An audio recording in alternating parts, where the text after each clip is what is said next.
Dan keputusan tepatnya adalah pindah ke Manchester City. Karena apa? Man City ini sangat membutuhkan striker nomor 9. Dan itu adalah Erling Haaland.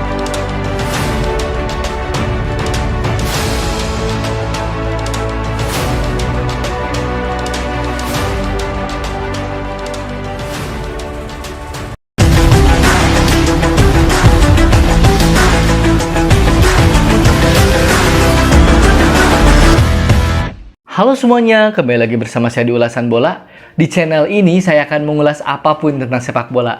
Kali ini saya akan mengulas tentang kepindahan Haaland dari Dortmund ke Manchester City. Tapi sebelum teman-teman menyaksikan video ini, alangkah baiknya untuk like, comment, and subscribe dulu channel ini ya, agar teman-teman tidak ketinggalan setiap video terbaru dari channel ini.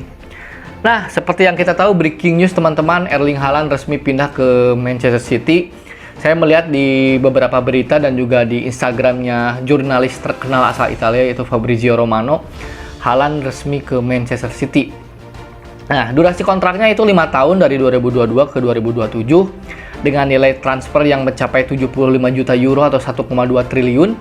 Dan juga Haaland menjadi pemain nomor 2 tertinggi gajinya di bawah Kevin De Bruyne.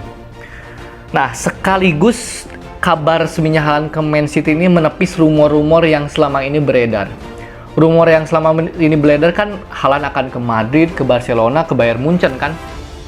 Nah, dan akhirnya resmi ke City. Dan kalau sedikit mengulas ya, kenapa Haaland tidak jadi ke Madrid misalnya. Karena Real Madrid santer akan mendatangkan Mbappe. Jika Haaland juga datang, menurut saya tidak efektif. Karena apa? Madrid sudah punya striker nomor 9 yaitu Karim Benzema. Dan saya harus bilang bahwa level Karim Benzema masih berada di atas Haaland. Jadi Haaland ini masih harus berkembang dan bertumbuh lah. Jadi Madrid tidak masuk akal kalau menentangkan Haaland menurut saya.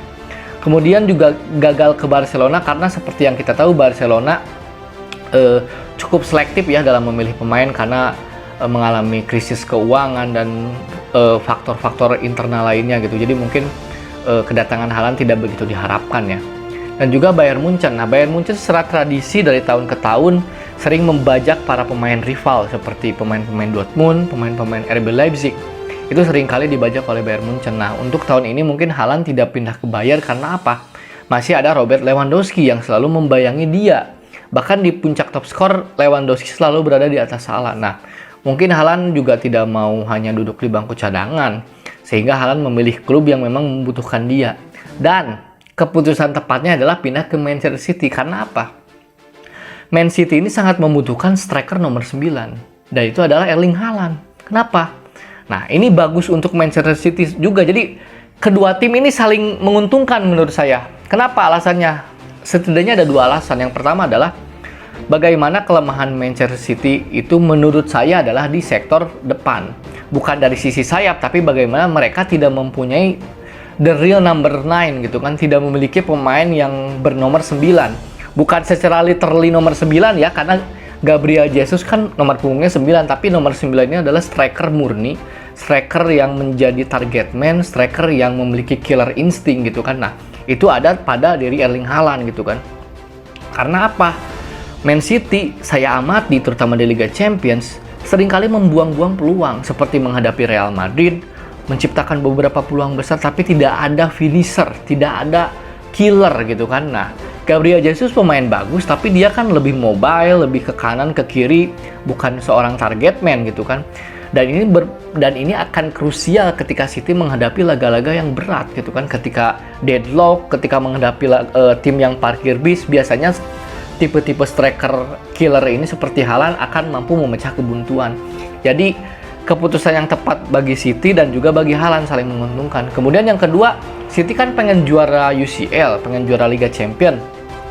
Tentu harus punya killer, harus punya striker yang mampu memecah kebuntuan seperti Erling Haaland. Karena apa? Hampir semua tim yang menjuara di UCL pasti punya striker nomor 9 seperti Real Madrid, mungkin Liverpool kan, atau mungkin di musim-musim sebelumnya ada Barcelona. Jadi City harus punya striker nomor 9 gitu kan, seperti Erling Haaland. Nah, karena kan target City selanjutnya kan juara Liga Champions. Kalau Liga Inggris kan mereka begitu menguasai dalam 5 tahun, mungkin 4 gelar ya dengan tahun ini mungkin. Tapi kan Liga Champions adalah yang diharapkan oleh pemilik dan para fansnya. Nah, untuk menjuara Liga Champions kan selain karena materi pemain yang bagus, itu butuh waktu. Bagaimana sebuah tim memiliki budaya sepak bola yang bagus, bagaimana seorang pelatih mampu membangun sistem permainan yang bagus, bagaimana seorang pelatih mampu meramu pemain-pemain bintang menjadi sebuah kesatuan, dan bagaimana tentunya para pemain menerjemahkan taktik dari pelatih itu sendiri. Jadi itu sebuah sinergi, sebuah kesatuan yang tidak bisa dipisahkan gitu loh teman-teman. Nah, untuk menjuarai UCL itu berat. Nah, masuknya Erling Haaland diharapkan mampu menjadi sebuah pendobrak lah istilahnya gitu. Jadi kita lihat nanti kiper Haaland ya. Dan juga kita harus memberi waktu kepada Haaland. Kan Haaland juga bukan robot, sementara pelatih bukan tukang sihir atau bukan tukang sulap yang langsung bisa menyulap Haaland gitu kan. Nah, Haaland juga harus adaptasi dari Bundesliga ke Liga Inggris, bagaimana bahasanya, bagaimana budayanya, bagaimana rekan timnya, bagaimana taktiknya, bagaimana Pep Guardiola memasang dia dan lain-lain. Jadi ini juga butuh adaptasi. Jadi kita harus memberi waktu bagi Erling Haaland untuk beradaptasi gitu. Karena ini menarik ya. Ini akan semakin membuat City menjadi salah satu kekuatan tim dengan ditakuti lah di Eropa gitulah. Mungkin itu breaking news dari ulasan bola. Nantikan lagi ulasan bola berikutnya dan salam olahraga.